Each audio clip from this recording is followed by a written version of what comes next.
మళ్ళీ ఆడపిల్ల పుట్టిందా అని ఎందుకంటారో నాకిప్పుడు అర్థమైంది. నిజంగా ఆడపిల్ల పుట్టిందా అని ఆలోచిస్తూనే బద్దలైపోయే రోజులలో ఉన్నాం. అవునా కాదా? ఎంతమంది అవునంటారు? ఒకసారి కామెంట్ చేయండి. నిజమండి. ఆడపిల్లలు పుట్టడమే పాపమైపోతుంది ఈ లోకం మీద. ఎంతమంది అండి.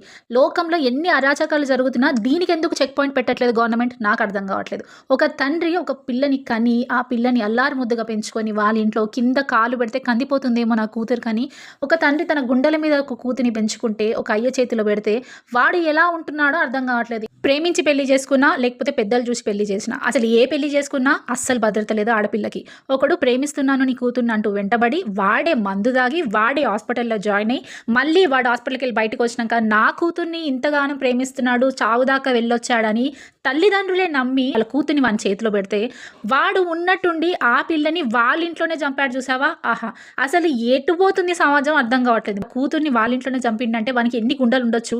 అసలు ఇంత కిరాతకంగా ఎందుకు జనాలు తయారవుతున్నారో అర్థం కావట్లేదు. ఇలాంటి వాళ్ళని నడి రోడ్డు మీద ఎన్కౌంటర్ చేసే గవర్నమెంట్ ఎప్పుడు వస్తుందా అని చూస్తున్నా. మీరేమంటారు? కామెంట్ చేయండి.